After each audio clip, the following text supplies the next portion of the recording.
ओम शांति। भगवत गीता श्लोक क्लास में आज का श्लोक है 3 अध्याय का 42 नंबर श्लोक।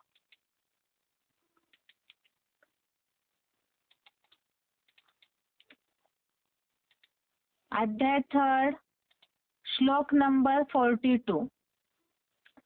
श्लोक है इंद्रियाणि पराण्याहुर इंद्रियेभ्यः परं मनः मनसस्तु परा बुद्धिर् यो बुद्धे परतस्तु सः। श्लोक दोबारा।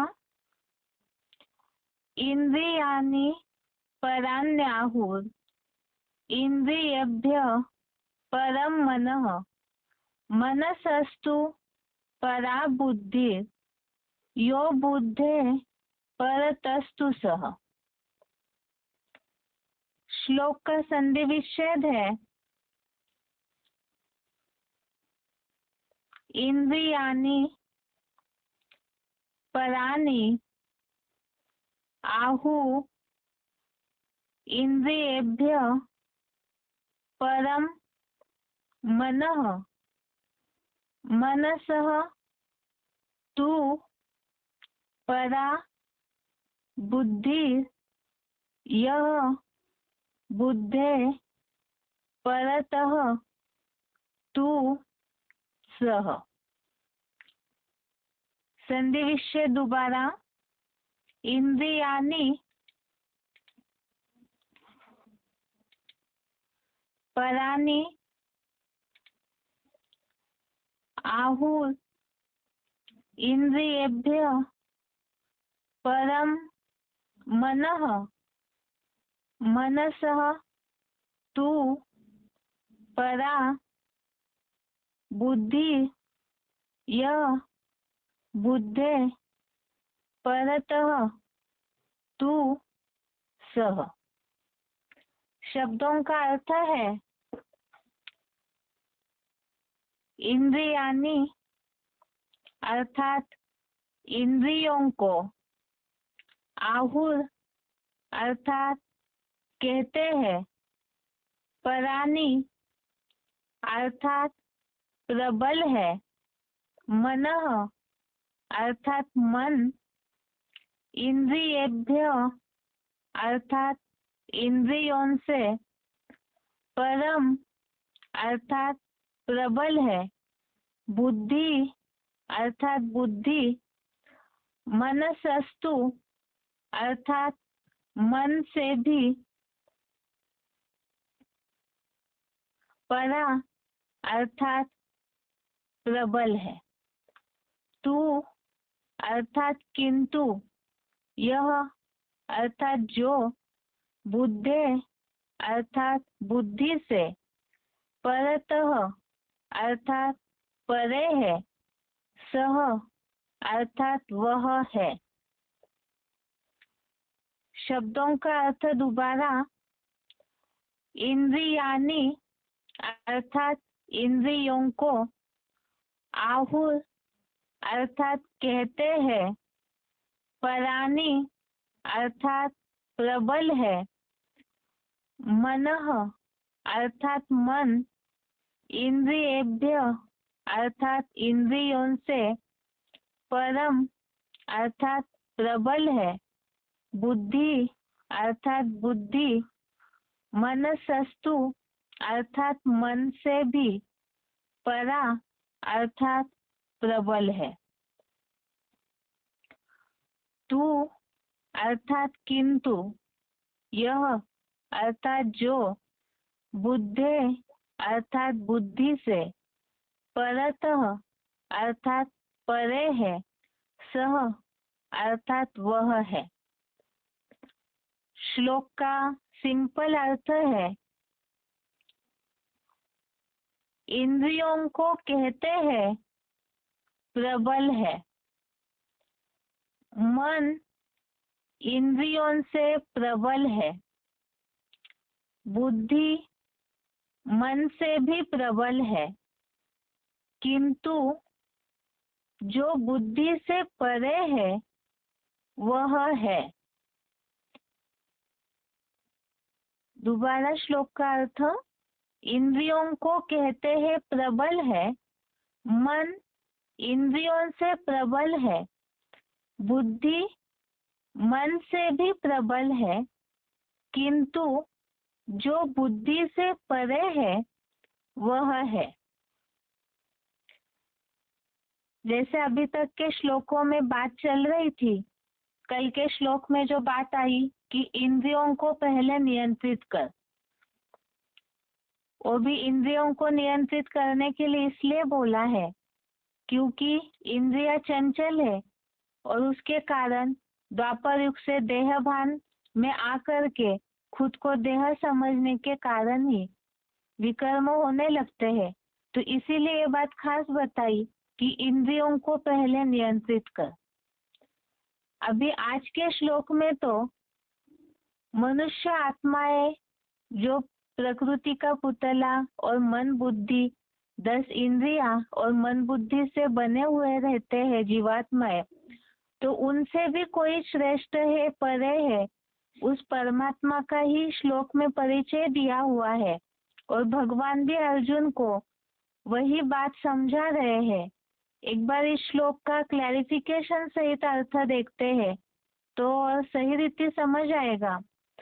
ज्ञान और कर्म इंद्रियों को कहते हैं कि बड़ी प्रबल है।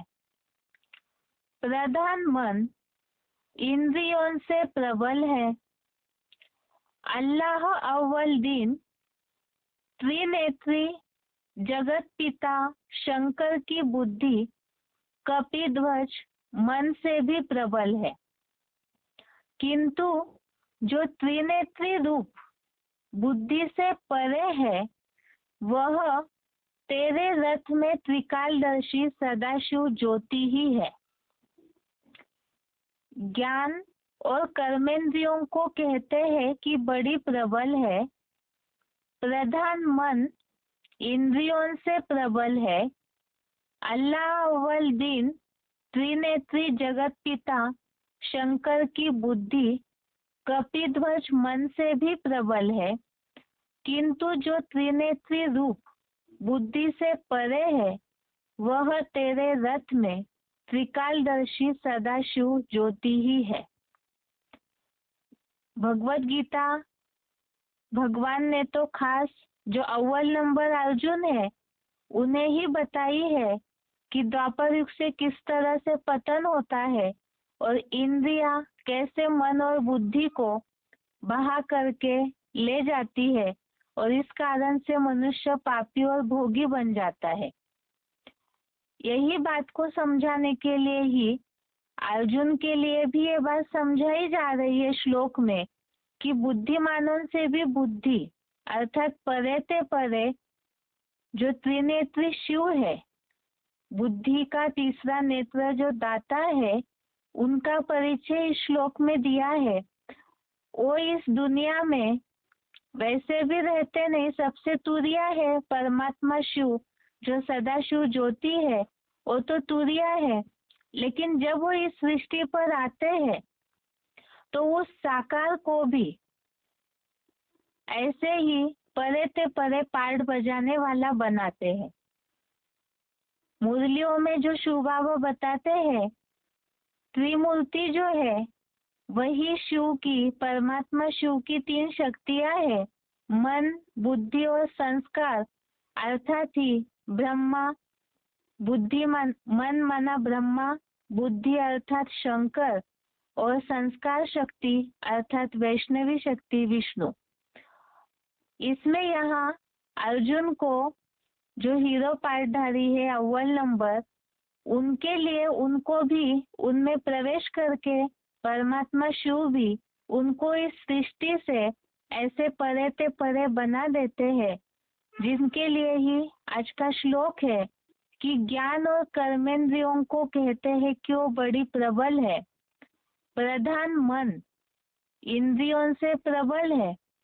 और अल्लाह अव्वल दिन त्रिनेत्री जगत पिता शंकर की बुद्धि कपिध्वज मन अर्थात जो ब्रह्मा का पाठधारी है उनसे भी प्रबल है और इन तीनों मूर्तियों से भी परे ते परे त्रिनेत्री रूप है जो सदाशिव ज्योति है वो अर्जुन के रथ में विराजमान है।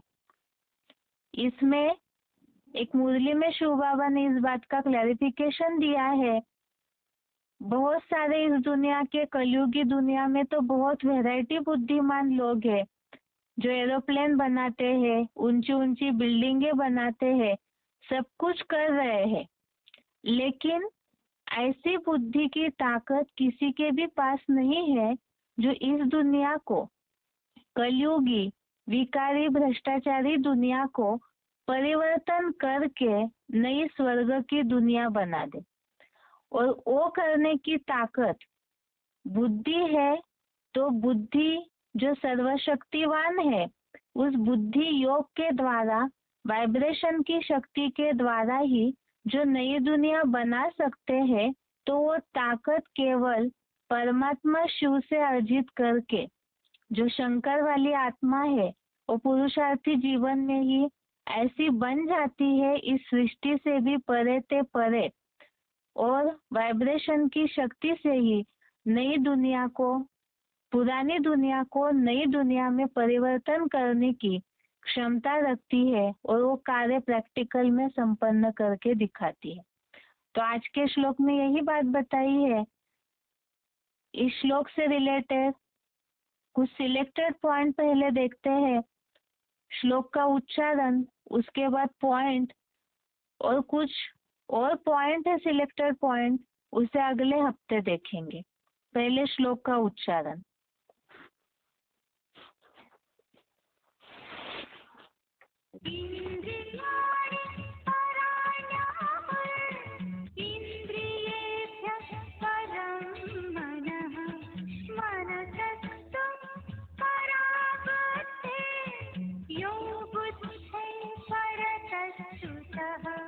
ज्ञान और कर्म इंद्रियों को कहते हैं कि बड़ी प्रबल है, प्रधान मन इंद्रियों से प्रबल है।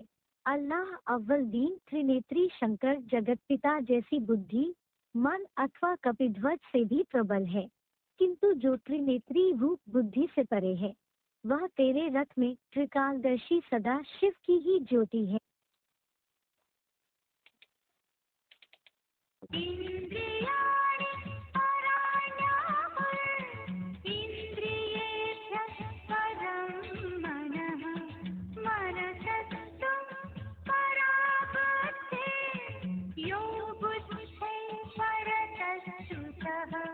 ज्ञान और कर्म इंद्रियों को कहते हैं कि बड़ी प्रबल है, प्रधान मन इंद्रियों से प्रबल है।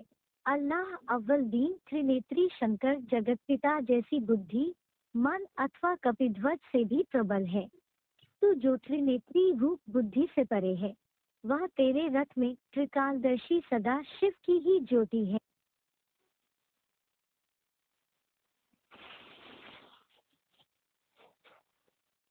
VCD number 2376, VCD number 2376।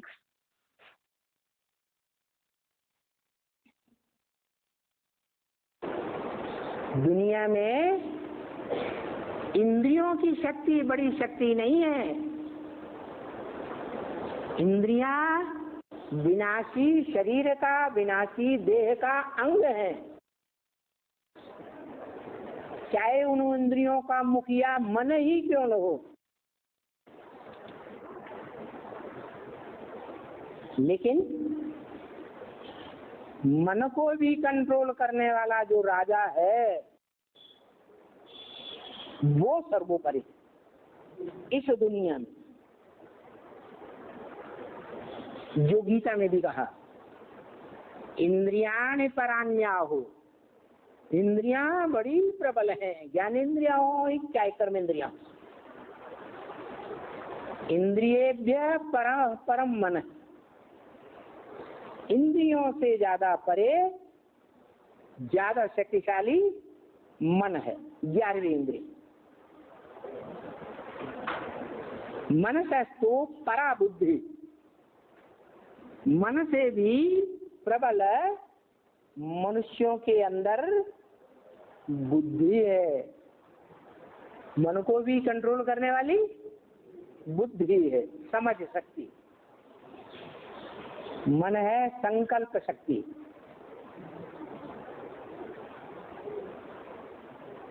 तो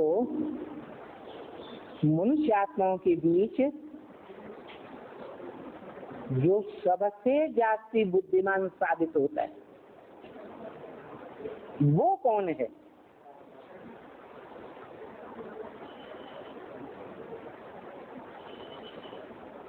जिसे संसार में त्रिनेत्री कहा जाता है। कोई है या नहीं है? कौन? शंकर को कहा जाता है त्रिनेत्री। दो नेत्र तो सामान्य सभी मनुष्यों को होते, लेकिन वो तीसरा नेत्र बुद्धि का नेत्र प्रबल रूप में धारण कर लेता है। जो बुद्धिमानों की बुद्धि सुप्रीम सोल बाप है, उससे तो इस सृष्टि में वो त्रिनेत्री सबसे प्रबल है। इंद्रियों से प्रबल मन और मन से प्रबल त्रिनेत्री बुद्धि, और उससे भी जास्ती प्रबल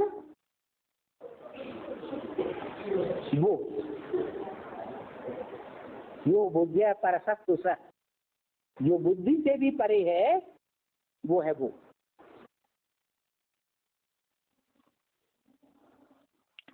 आगे का पॉइंट है वार्तालाप नंबर 1624, डिस्कशन नंबर 1624।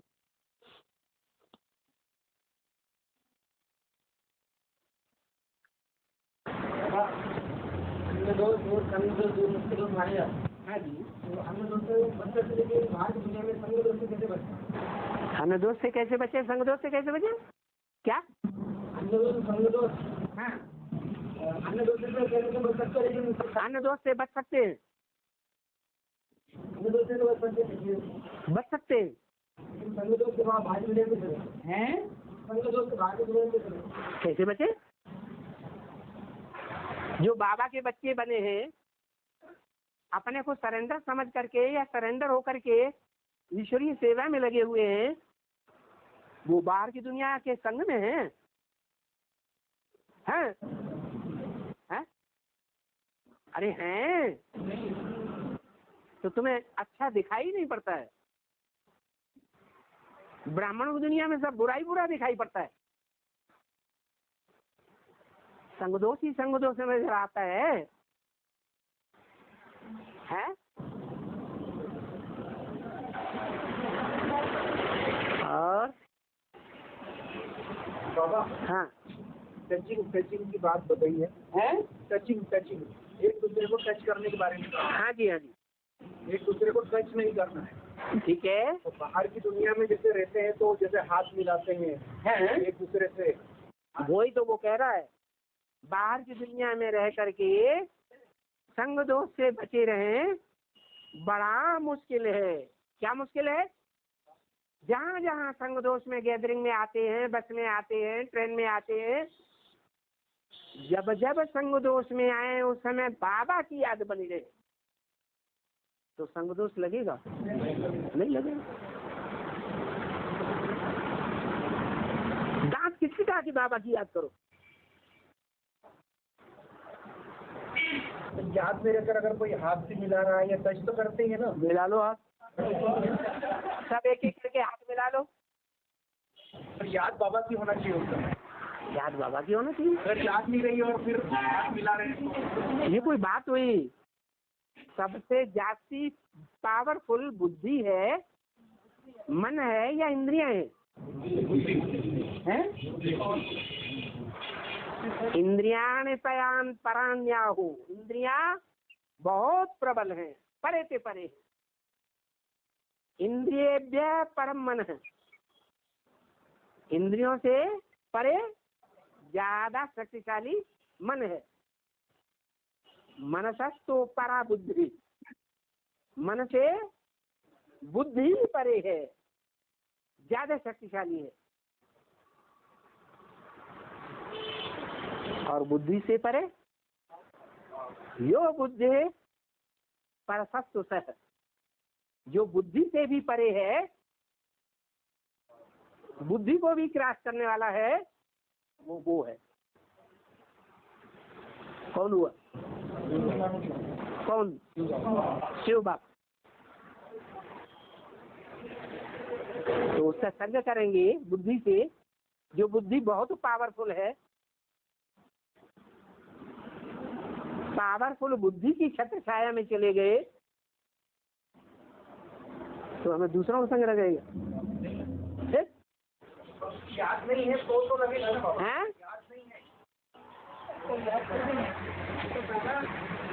हाँ, इनकी बात का तो जवाब दे रहे ना। तो अगर याद नहीं है जब तो लगेगा, जब तो कहीं तो याद जा रही है।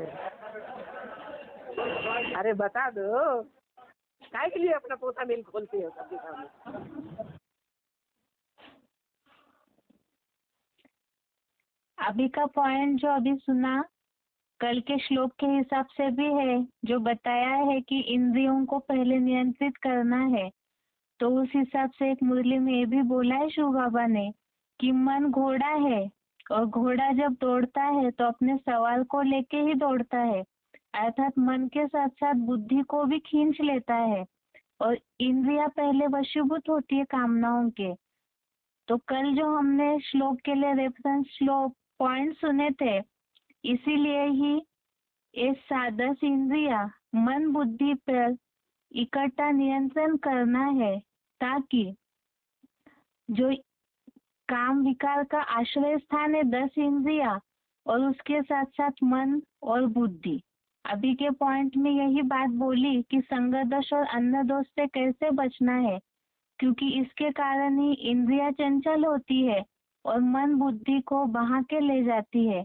और उसका ही समाधान शिव बाबा ने बताया अभी के पॉइंट में कि बुद्धिमानों की बुद्धि वो परमात्मा है, उनकी याद में अगर रहेंगे, बुद्धि का योग जुड़ा हुआ रहेगा, तो अन्न दोष संग दोष से बच सकते हैं। और आज के श्लोक का भी रेफरेंस इसमें मिला कि वो बुद्धिमानों की बुद्धि जो सबसे परे पे परे है, सर्वशक्तिवान है। आगे का VCD पॉइंट है 2252, VCD नंबर 2252। इंद्रियाणे पराण्याहुः, ये इंद्रियां बड़ी प्रबल हैं। इंद्रियेभ्यः परम मनः, इंद्रियों से प्रबल मन है। 11वीं इंद्रिय, प्रधान इंद्रिय। मनसस्तु परा बुद्धि, मन से परे, मन से भी प्रबल बुद्धि है, जिसे नेत्र नेत्री कहा जाता है। बुद्धि रूपी तेज तीसरा नेत्र। यो बुद्धिया परसस्तुष है, जो बुद्धि से भी परे है, प्रबल है, परम धाम में भी उस त्रिनेत्री इसको क्रॉस करके रहता है, परे रहता है। और इस दुनिया में आता है शिव, तो भी जो भी 10 धर्म पिताएं हैं,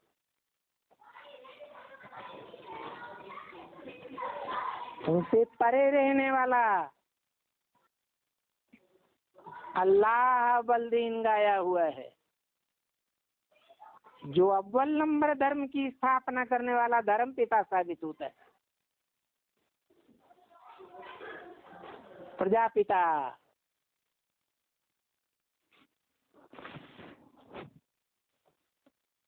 अभी के पॉइंट में जैसे बात आई है, जो श्लोक में हमने समझा था कि परे ते परे शिव सुप्रीम सोल है और वो प्रवेश करके उस साकार को भी अपने समान ही इस दुनिया से परे स्थिति वाला बना देते हैं। ये आज के श्लोक का अर्थ हो गया। अभी इस हफ्ते के श्लोक की रिवीजन श्लोक टेस्ट के लिए इस हफ्ते श्लोक है तीसरे अध्याय का 38 नंबर श्लोक से श्लोक नंबर 42, अध्याय थर्ड श्लोक नंबर 38 से श्लोक नंबर 42। 38 नंबर श्लोक है धूमेन व्रियते वह्निः यथा आदर्श मलेन च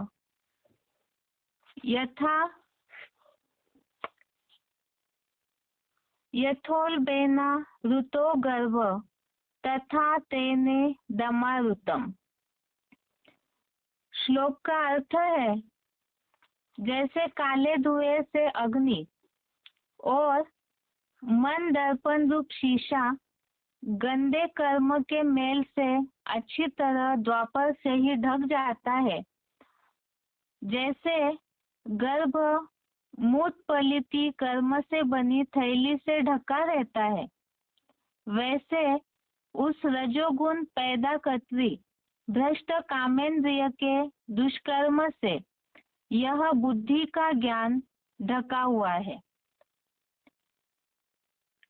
इसमें हमने बातें समझी थी श्लोक से संबंधित कि काम की अग्नि इस तरह होती है कि वो बुद्धिगत ज्ञान को पूरा ढक देती है और ऐसे ढक देती है जैसे कि मुरली में पॉइंट बोला है, विकार में जाने से ज्ञान ढक जाता है तो गूंगा बन जाते हैं। दूसरा पॉइंट ये भी सुना था, हमने पढ़ा था कि जब विकारी बुद्धि होती है तो किसी और की सर्विस भी करेंगे तो भी उनके ऊपर असर नहीं होगा, तीर नहीं लगेगा। बुद्धि का ज्ञान ढका हुआ है कामेंद्रिय के दुष्कर्म से, तो उसके कारण जो रिजल्ट निकलना है सर्विस का वो भी नहीं निकलता है। आगे का श्लोक है तीसरे अध्याय का 39 नंबर श्लोक, 39 श्लोक। श्लोक है आवृतम ज्ञानमेतेन ज्ञानिनो नित्य वैरिना काम रूपेण कौन्तेय दुष्पुरेना नलेन च। श्लोक का अर्थ है हे कुमुनत्ती कुंती के पुत्र, ज्ञानी का नित्य शत्रु जैसा तथा कठिनाई से पूर्ति वाली इस काम विकार रूपी बढ़वा नल की आग से चंचल मन में ज्ञान ढका रहता है। यहाँ काम विकार रूपी बढ़वा नल की आग लिखा हुआ है। काम विकार के यहाँ जो निशानी है उसके लिए नीचे क्लैरिफिकेशन लिखा हुआ है। इसलिए सच्ची गीता एडवांस ज्ञान के साप्ताहिक पाठ में नियम पूर्वक ब्रह्मचर्य अनिवार्य है, अन्यथा असुर या दैत्य ही बनेंगे। बढ़वा नल की आग के लिए हमने सिलेक्टेड पॉइंट सुना था, जिसमें शिव बाबा ने बढ़वा नल अर्थात समुद्र के बीच लगने वाली आग के लिए बताया। समुद्र के बीच ऐसी भयंकर आग लगती है कि वो आग एकदम कंट्रोल से बाहर हो जाती है। विनाश का उदाहरण दिया था शिव बाबा ने। इसी तरह से काम विकार की आग जो है वो इतनी भयंकर होती है, जिसके लिए श्लोक में बताया है कठिनाई से पूर्ति वाली। अर्थात ये जो विकारों की आग है या तो कामना है, यहाँ तो खास काम विकार की आग के लिए बोला है, जिसके कारण ज्ञान ढका रहता है, जिसके लिए हमने मुरली पॉइंट देखा था। ऐसे बहुत है जो सोचते हैं कि देखेंगे इन्हें कैसे पता चलता है हम विकार में जाते हैं या नहीं, तो शिव बाबा ने उसके लिए बोला है कि ऐसे असुर छिप करके आके ज्ञान अमृत पीते भी है तो असुर या दैत्य ही बनेंगे। और यहाँ तो नियम बताया है, साप्ताहिक पाठ में नियम पूर्वक ब्रह्मचर्य अनिवार्य है, क्योंकि पवित्रता की पालन से ही पवित्र शिव बाबा का ज्ञान बुद्धि में बैठेगा, नहीं तो असुर या दैत्य पने का ही फाउंडेशन लगेगा। तीसरे अध्याय का 40वां श्लोक, अध्याय 3 श्लोक नंबर 40 श्लोक है, इंद्रियाणि मनोबुद्धि अस्याधिष्ठान मुच्यते एते विमोह्य यत्तेष ज्ञानमावृत्य देहिनम्। श्लोक का अर्थ है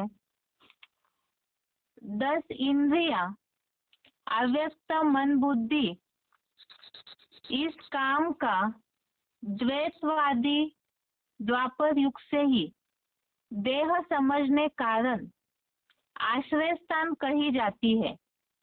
यह काम इन प्रबल इंद्रियों की चंचलता के द्वारा बुद्धिगत ज्ञान को ढककर देहधारी देवात्माओं को विशेष रूप से मूढ़ बनाता है।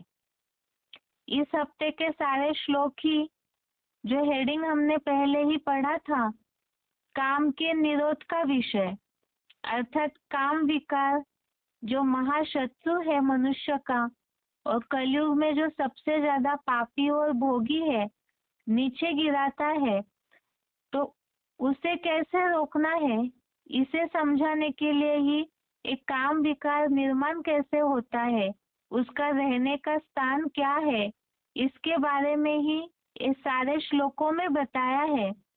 जैसे अभी के 40 नंबर श्लोक में ये बात बताई, 10 इंद्रिया अव्यक्त मन बुद्धि द्वापर युग से देह समझने के कारण काम विकार का आश्रय स्थान है, अर्थात मनुष्य शरीर ही 10 इंद्रिया अव्यक्त मन बुद्धि देह समझने के कारण इंद्रियों में इतना देहभान आया, विकारी भावनाएं निर्माण हुई और वो फिर मन को खींच लेती है इंद्रिया, और मन घोड़ा है और साथ में अपने सवार को अर्थात बुद्धि को भी खींच लेता है, और इस तरह से सारे ही काम विकार के वशीभूत होने के कारण ज्ञान को ढककर देहधारी आत्माओं को, यहाँ जो श्लोक में बात आई है देवात्माओं को विशेष रूप से मूढ़ बनाते हैं, अर्थात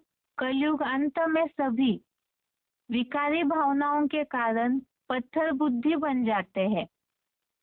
इसी के लिए ही किस तरह से इंद्रिया और मन बुद्धि काम विकार का आश्रय स्थान है, इसे समझने के लिए ही हमने रेफरेंस श्लोक देखे थे। तीसरे अध्याय का 34वां श्लोक, 34 नंबर श्लोक, जिसमें ये बात आई है राग द्वेष जो है वो उन इंद्रियों के विषय भोग में ही होता है, जिसके कारण बुद्धि का बैलेंस हिला देता है।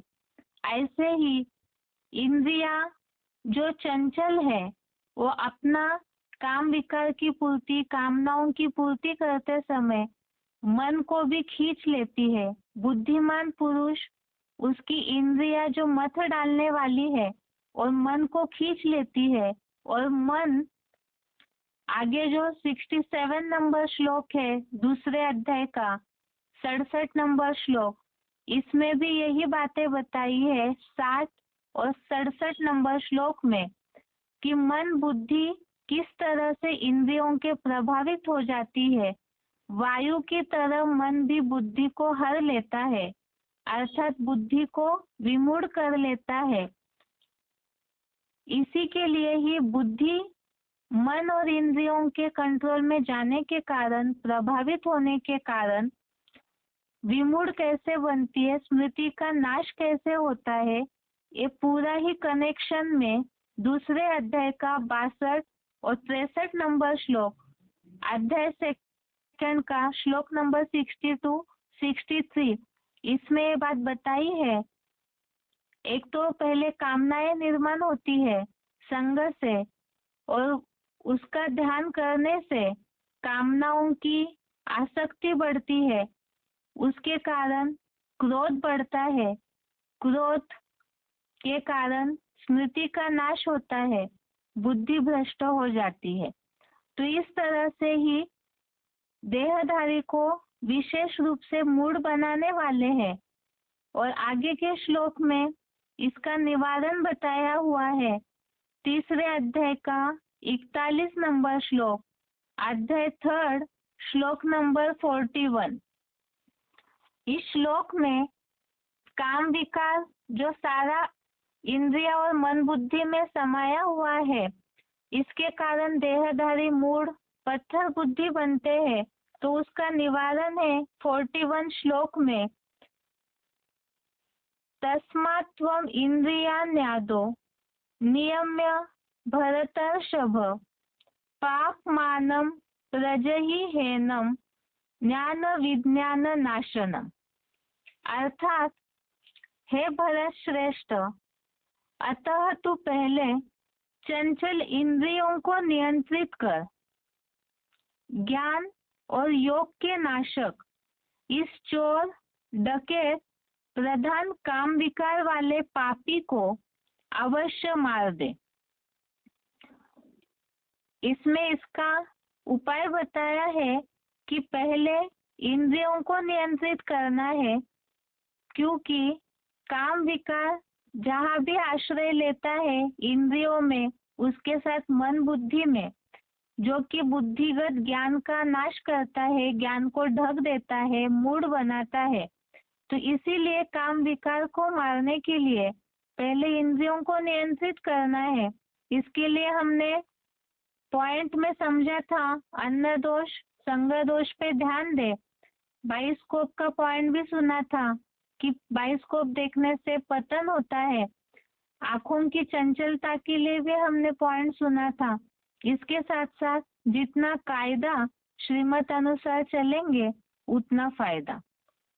आगे आज का श्लोक तीसरे अध्याय का 42 श्लोक, अध्याय 3 श्लोक नंबर 42। श्लोक है, इंद्रियाणि पराण्याहुर इंद्रियेभ्य परम मन मनसस्तु परा बुद्धि यो बुद्धे परतस्तु सह। अर्थात ज्ञान और कर्म इंद्रियों को कहते हैं कि बड़ी प्रबल है। प्रधान मन इंद्रियों से प्रबल है। अल्लाह अव्वल दिन त्रिनेत्री जगत पिता शंकर की बुद्धि कपिध्वज मन से भी प्रबल है, किंतु जो त्रिनेत्री रूप बुद्धि से परे है वह तेरे रथ में त्रिकालदर्शी सदाशिव ज्योति ही है। इसमें परमात्मा शिव तो सबसे परे ते परे है ही, और वो साकार में प्रवेश करके शंकर पाठधारी को भी इसी तरह परे ते परे बनाते हैं। तो वही बुद्धिमानों की बुद्धि परमात्मा शिव का साकार तन का परिचय दिया हुआ है। आगे बेसिक कोर्स।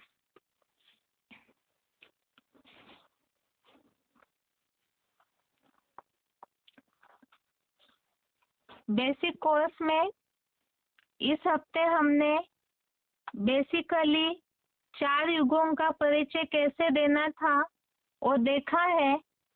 तो श्लोक टेस्ट के लिए भी चारों युगों का बेसिकली परिचय, इस पर प्रश्न होंगे। 4 युगों का क्लैरिफिकेशन बहुत ज्यादा है, इसीलिए रिवीजन करते समय लिंक अनुसार सिर्फ पॉइंट बताएंगे, और श्लोक जो रेफरेंस है श्लोक का उसका नंबर और वो श्लोक किस रेफरेंस में लिया है उसे बताएंगे। परमात्मा जब भगवान इस सृष्टि पर आते हैं तो सबसे पहले जो हमने समझा था कि मनुष्य आत्माएं इस सृष्टि पर रंगमंच पर एक्टर है और उन्हें क्या पार्ट बजाना है वो जानते ही नहीं है, क्योंकि जन्म मरण के चक्र में आए हुए हैं। इन्हीं बातों का रहस्य वर्ल्ड की हिस्ट्री ज्योग्राफी भगवान आकर के क्लियर करते हैं और उसमें ही मनुष्य आत्माओं की सृष्टि चक्र में वर्ल्ड की हिस्ट्री ज्योग्राफी में ही मनुष्यों का जन्म मरण का चक्र जुड़ा हुआ है। उसके बारे में ही भगवान चारों युगों की कहानी बताते हैं। सबसे पहले सतयुग।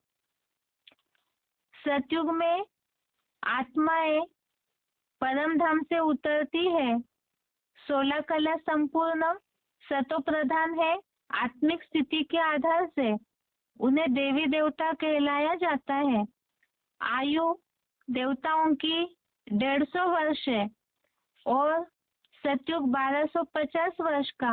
इस हिसाब से 150 वर्ष आयु डिवाइड करके सतयुग में देवताओं के 8 जन्म होते हैं।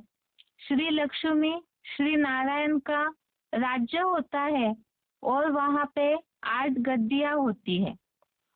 देवता वर्ण है, उन्हें ही सूर्यवंशी पीढ़ी कहा जाता है और सतयुग में केवल भारत खंड ही मौजूद था, बाकी सब समुद्र के गर्त में थे।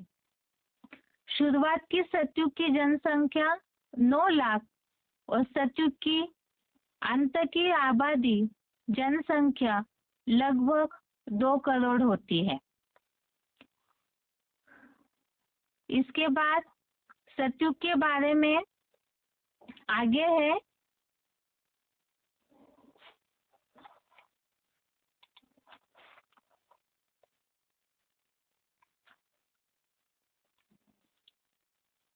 सतयुग के बारे में स्वर्ग। त्रेतायुग। त्रेतायुग में जैसे सतयुग में 8 जन्म 16 कला, त्रेतायुग में 2 कला कम होती है 14 कला और सत्व सामान्य अवस्था है।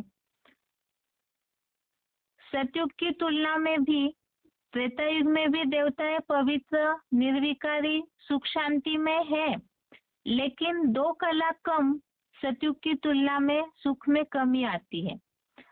आयु त्रेतायुग भी 1250 वर्ष का है। लगभग आयु एक जन्म की देवताओं की 100 वर्ष है। इस हिसाब से त्रेतायुग में 12 जन्म होते हैं और पूरे त्रेतायुग का जो राज्य है और श्री सीता और श्री राम का राज्य गाया हुआ है, जहाँ पर 12 गद्दियां चलती है। त्रेतायुग में क्षत्रिय वर्ण है, चंद्रवंशी पीढ़ी कहलाई जाती है और त्रेता के अंत तक की जनसंख्या लगभग 9 से 10 करोड़ तक पहुंचती है। सतयुग त्रेतायुग दोनों युगों को मिलाकर स्वर्ग कहा जाता है।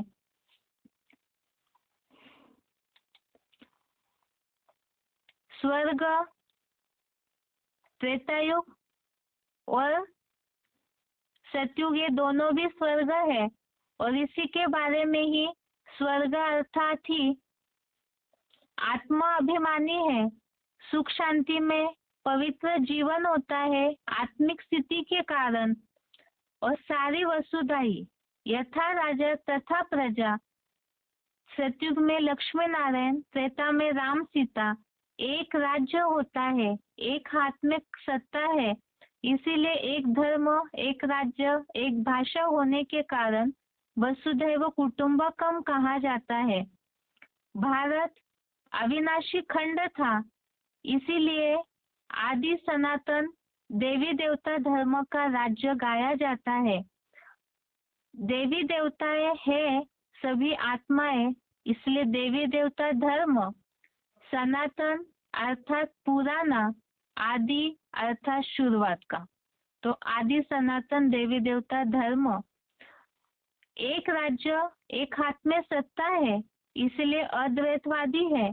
और राज्य और आत्मिक स्थिति के कारण स्वर्ग के कर्म अकर्म है, उसका कोई लेप छेप आत्मा पे नहीं चढ़ता है और कर्म बंधन भी नहीं होते, क्योंकि देह भान ही नहीं होता, ना कोई दैहिक आसक्ति होती है। आत्मिक स्थिति के कारण सत्व गुण और सतो प्रधान गुण, इन गुणों की महत्व के कारण वहां पर प्रकृति ही सारी चीजें मुहैया करा देती है। इसी स्थिति के लिए रेफरेंस में श्लोक भगवत गीता में आया है, 3 अध्याय का 17वां श्लोक, अध्याय 3 श्लोक नंबर 17। आत्मिक स्थिति में रहने वालों के लिए कोई कार्य नहीं होते और वहां पे कोई कर्म बंधन भी नहीं है। इसीलिए ही स्वस्थिति में गया उसे ही स्वर्ग कहा जाता है। आत्मिक स्थिति की ही परिभाषा स्वर्ग है, क्योंकि सब स्वस्थिति में रहते हैं। सतयुग त्रेतायुग बीतने के बाद नीचे उतरता है स्वर्ग का राज्य, तो इसमें देह आत्मा अभिमानी होने के कारण ज्ञान प्रकाशी रहता है और सारे ही पवित्र निरोगी रहते हैं, क्योंकि प्रकृति का बंधन नहीं, प्रकृति से 5 तत्वों से आसक्ति नहीं, तो इसीलिए वहां निरोगी कंचन काया होते हैं। सतयुग त्रेतायुग के सत्व प्रधान और सत्व सामान्य गुणों का उल्लेख मिला करके ही भगवत गीता में भी आया हुआ है। भगवत गीता के उल्लेख के लिए हमने इस बात को समझा था, गीता जो है धीरे धीरे मनुष्यों की टीकाओं के कारण बिखर गई, जिसे ही भगवान आकर के सुव्यवस्थित रीति से गीता के रहस्यों को ही अभी ओरली बता रहे हैं। सतो प्रधान और सतो सामान्य गुण की परिभाषा न समझ पाने के कारण ही स्पष्ट उल्लेख गीता में नहीं है, लेकिन सत्व गुण का उल्लेख जरूर भगवत गीता में आया हुआ है। यही सतयुग के त्रेतायुग के स्वर्ग के गुणों की निशानी बताई है। 14वें अध्याय का 6वां श्लोक, अध्याय 14 का श्लोक नंबर 6। इसमें जो शब्द आए हैं श्लोक में, केवल वो हिंदी शब्द बता रहे। निर्मल होने से ज्ञान प्रकाश व रोग रहित सत्व गुण ज्ञान की आसक्ति द्वारा सुखासक्ति से बांधता है। सत्व गुण की प्रधानता के कारण ही वहां मेल नहीं है, ज्ञान प्रकाश है, इसलिए सब सुख में बंधे हुए हैं। अब ये बात ही गीता में स्पष्ट नहीं आई। गीता के बारे में तो हमने पहले भी इन बातों को समझा है। गीता में आटे में नमक मिसल सच्चाई रह गई है, अर्थात ही ये जो भी बातें हैं गीता में बिखरी हुई कहीं ना कहीं बताई है और पूरी स्पष्ट भी नहीं है, तो वो जो सच्चाई है उसे ही भगवान आकर के उजागर करते हैं। अर्थात ही ऐसा भगवान ज्ञान देते हैं जो शास्त्रों की भी सारी बातें स्पष्ट हो जाए। ये है स्वर्ग का वर्णन। इसके बाद जन्म लेते लेते स्वर्ग से सतयुग त्रेतायुग के बाद द्वापर युग की शुरुआत हुई। द्वापर युग के लिए हम देखते हैं, द्वापर युग में त्रेता से 12 जन्म लेते लेते और भी कलाएं घट गई और द्वापर में केवल 8 कलाएं ही रह जाती है। कला के लिए हमने समझा था आत्मा की रोशनी का मेजरमेंट है, अर्थात जन्म मरण के चक्र में आते आते आत्मा की रोशनी धीरे धीरे कम होने लगती है। तो द्वापर युग में 8 कलाओं के रूप में आत्मा की शक्ति का माप बताया है। द्वापर युग से रजोगुनी अवस्था प्रारंभ हो जाती है और देवताएं जो सतयुग त्रेतायुग में देवताएं कहलाते थे वही द्वापर युग में साधारण मनुष्य होते हैं, देह अभिमान में आ जाते हैं। देह अभिमान इसी का रूप रजोगुण के रूप में उल्लेख किया हुआ है और देह अभिमान के कारण विकारों की शुरुआत हो जाती है। काम, क्रोध, लोभ, मोह, अहंकार इनके मनुष्य वशीभूत हो जाते हैं। अर्थात ही रजोगुण अर्थात देहभान, देहभान से विकार उत्पन्न हुए। ये बात जैसे भगवान स्पष्ट समझा रहे हैं, इसका भी गीता में उल्लेख आया हुआ है। गीता में रजोगुण समुद्भव, रजोगुण से उत्पन्न हुए हैं काम और क्रोध, इस तरह से उल्लेख आया है और भगवान इस बात को ही समझा रहे हैं। रजोगुण अर्थात देहभान और देहभान से विकारों की शुरुआत हुई।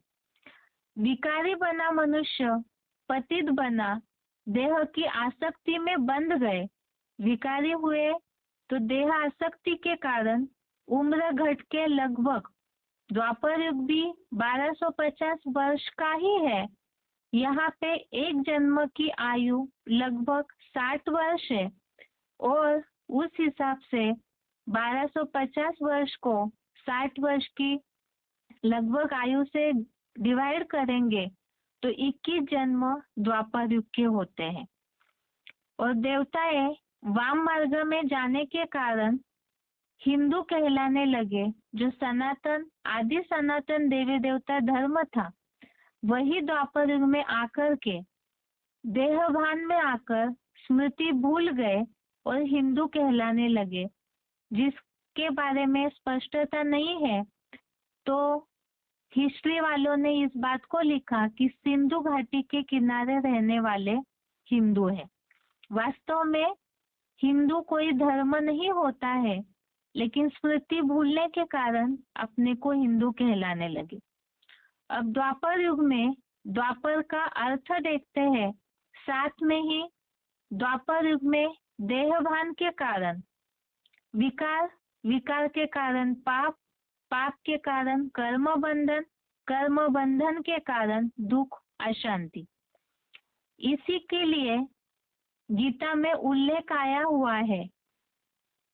3 अध्याय का 36वां श्लोक, अध्याय 3 श्लोक नंबर 36 में अर्जुन ने पूछा है किसकी प्रेरणा से ये पुरुष पाप करता है, और भगवान इसी बात को गीता में तो ये बात उल्लेख की है, लेकिन इस बात को स्पष्ट समझे नहीं।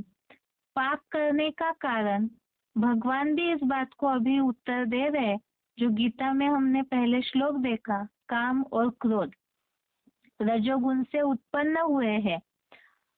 अब ये कर्म बंधन जब शुरुआत हुए तो उसके कारण ही आसक्ति बढ़ी, जिसके लिए ही रजोगुण से तृष्णा बढ़ी, बंधन बढ़े। इसका भगवत गीता में उल्लेख आया है कर्म बंधन में बांधने का।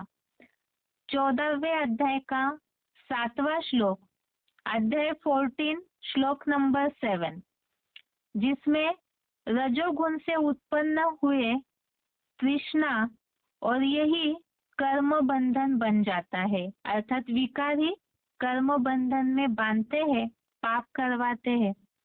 द्वापर युग से विकारी बने अर्थात अपवित्र, अपवित्र बने तो जीवन चलाने के लिए प्रकृति तो उन्हें कुछ मुहैया नहीं करा रही है, इसीलिए ही धंधाधोरी का कर्म करना शुरू हुआ तो द्वापर युग में वैश्य वंश कहलाया गया।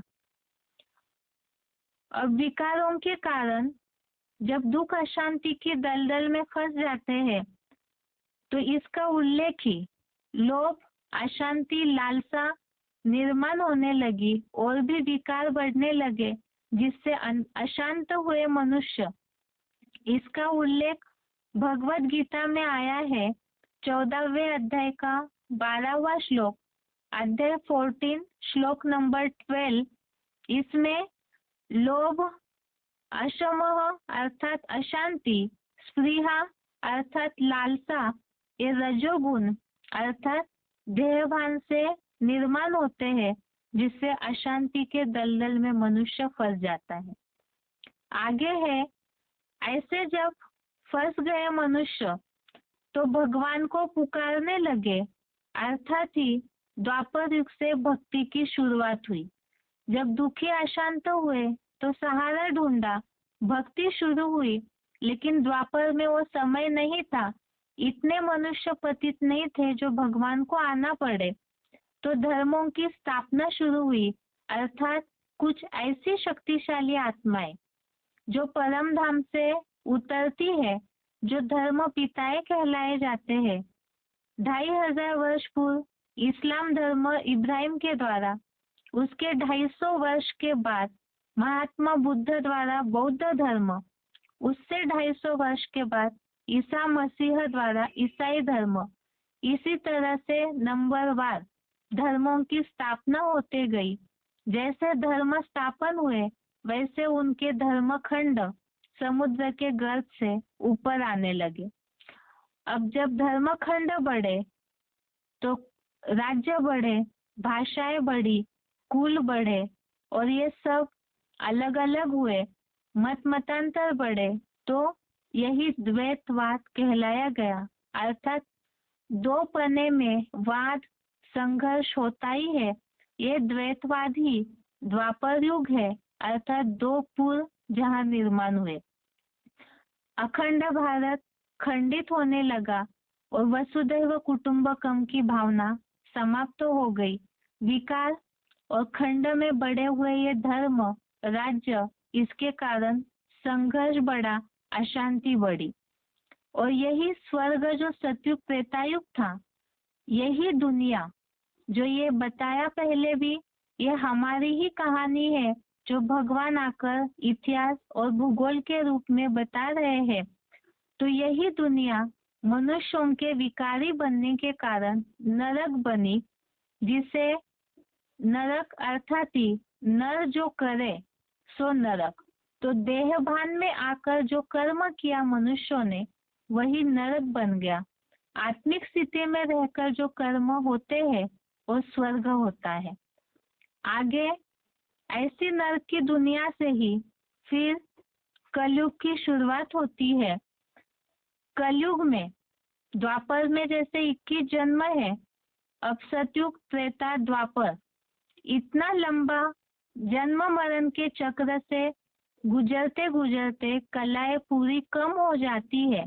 16 कला से कलयुग में 4 ही कलाएं बची, और कलयुग के अंत में पूरा ही मनुष्य कलाहीन अर्थात अंधेरे में जाता है।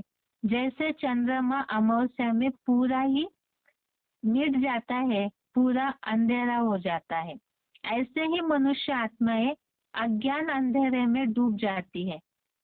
ये हमने पहले भी समझा। आत्मा की रोशनी अर्थात ज्ञान प्रकाश, और कलाहीन अर्थात अज्ञान अंधकार, अर्थात आत्मा अंधेरे में, अज्ञान अंधेरे में चली जाती है। और यही तमो प्रधान अवस्था है। तमोगुण अर्थात ही अंधकार, ये स्थूल अंधकार की बात नहीं, अज्ञान अंधकार। इस अज्ञान अंधकार का उल्लेख तमोगुण, इसका उल्लेख 10वें अध्याय का 11वां श्लोक, अध्याय 10 श्लोक नंबर 11 में तम अर्थात ही अंधकार, इस प्रकार शब्द का उल्लेख आया है। और तमोगुण का वर्णन, उससे किस तरह मनुष्य मूढ़ बन जाते हैं, अंधेरे में जाना, अज्ञानी बनना, पूरा पत्थर बुद्धि बनना, मूढ़ बनना, इसका उल्लेख ही भगवत गीता में 14वें अध्याय का 8वां श्लोक, अध्याय 14 श्लोक नंबर 8 में ये उल्लेख आया है कि तमोगुण ये अज्ञान से पैदा हुआ जान जो देहधारियों को मूढ़ बनाता है और लापरवाही, आलस्य, निद्रा में बांधता है। ये तमोगुण ही अंधकार है, अप्रकाश, तमसी और अप्रकाश, इस तरह से भगवत गीता में 2 शब्द आए हैं।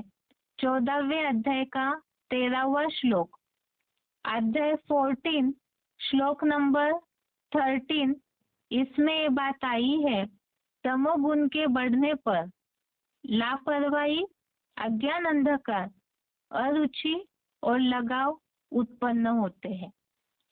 ऐसे ही तमोगुण, अंधकार बढ़ा, अज्ञान अर्थात देहभान और अंधकार अर्थात तमोगुण हो गया, अज्ञान अंधकार से भरा हुआ, मनुष्य मूढ़ बने, विकार बढ़ गए और इतने ही नीचे गिरते हैं मनुष्य कि असुर बन जाते हैं। जिसके लिए बताया शास्त्रों में भी, सीरियल में वगैरह जो चेहरे दिखाते असुरों के और जानवरियत वाले भयंकर चेहरे दिखाते, ऐसे ही मनुष्य ऐसे चेहरे वाला नहीं, अपने कर्मों से आसुर बन जाता है। तो चेहरा ही, कर्म ही मनुष्य के उनके चेहरे को प्रत्यक्ष करते हैं। गीता में इन विकारी अज्ञानी असुरों का उल्लेख 16वें अध्याय का 4था श्लोक, अध्याय 16 श्लोक नंबर 4, इसमें ही कलयुग के मनुष्य किस तरह आसुरी गुण वाले बनते हैं उसका उल्लेख आया है। इसके बारे में दुनिया में तो लोग ऐसे समझते हैं कि और कोई ऐसा पाताल लोक होगा जहाँ ऐसे कर्म होंगे, ऐसे असुर होंगे।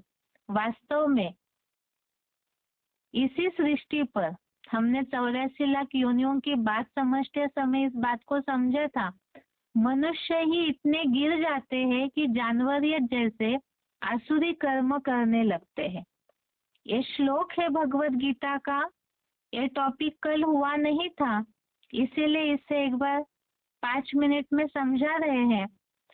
16वें अध्याय का 4था श्लोक, अध्याय 16 श्लोक नंबर 4, दंभो दर्प अभिमानश्च क्रोधः पारुष्यम एव च अज्ञानम च अभिजातस्य पार्थ संपदम आसुरीम। अर्थात ही श्लोक में दंभो, दर्पः, अभिमानश्च, क्रोधः, पारुष्यम, इन शब्दों को हाईलाइट किया हुआ है। अज्ञानम, आसुरीम, अर्थात ही आसुरी अज्ञान के कारण आसुरी कर्म, आसुरी प्रवृत्ति वाला मनुष्य बना और उनकी निशानी के रूप में ही दंभ, दर्प, अभिमान, क्रोध ऐसे अवगुणों से मनुष्य भर जाता है। ऐसी अपवित्रता बढ़ने के कारण ही आयु घट जाती है। जितने मनुष्य पवित्र उतनी आयु लंबी। दुनिया में भी इस बात को मानते हैं, जो ब्रह्मचारी रहते हैं उनकी आयु लंबी होती है। लेकिन कलयुग में जो भगवत गीता में बोला हुआ है कि सभी वर्ण शंकर हो जाते हैं, भगवान जो पवित्रता बताते हैं वैसी तो कोई पूरी धारण न करते हैं। ऐसी ही आयु जो विकारी बने देहभान के कारण लगभग आयु 30 वर्ष होती है और जन्म बढ़कर 42 जन्म होते हैं। उदाहरण हमने पहले भी समझा था, बीज जितनी बार बोया जाता है उसका रिजल्ट धीरे धीरे बीज कमजोर होता है। ऐसे आत्मा रूपी बीज अब कलयुग अंत में आते आते अनेक जन्मों का 84 जन्मों का चक्र से गुजरते गुजरते पूरी तरह कमजोर हो गया। अनेकों के संग के रंग के कारण भी बीज जो है वो पूरी तरह से अपनी आत्मा शक्ति खो देती है, अर्थात कलाहीन अज्ञान अंधेरे में जाती है। इसके कारण ही जो द्वापर युग में तो धर्म स्थापन हुए, लेकिन कलयुग में इन धर्मों के छेड़े भी निकलने लगे। जैसे बौद्धियों के हीनयान, महायान, क्रिश्चियंस के, रोमन कैथोलिक, प्रोटेस्टेंट, ऐसे ही जैनियों में श्वेतांबर, दिगंबर, हर धर्म के छेड़े बढ़े और अनेकानेक धर्म बढ़ते गए, जो कि प्रजावर्ग को बढ़ावा देने लगे और इसके कारण ही मठ, पंथ, जाति, धर्म में बंटवारा हुआ, खंडितता बढ़ी। तो जितना अनेक मतों में, अनेक विचारों में तुंडे तुंडे मतिर भिन्ना में सृष्टि बढ़ते गई, तो उससे कलह क्लेश बढ़ा, जो कलयुग कहलाया। और ये जो कलयुग है, कलह क्लेश अर्थात संघर्ष, टकराहट, लड़ाई झगड़ा, इसके कारण ही मनुष्य मूल धर्म को भूल गए, तो धर्म भ्रष्ट हुए, धारणाओं से भ्रष्ट हुए। उसके कारण कर्मों में ही तो धारणाएं समाई हुई है, और जब धारणाओं से भ्रष्ट हुए तो कर्मों से भ्रष्ट हुए, कर्मों से भ्रष्ट हुए तो नीचे गिर गए। इसे ही शूद्र वंश कहलाया जाता है। कलयुग में शूद्र वंशी बनते हैं मनुष्य।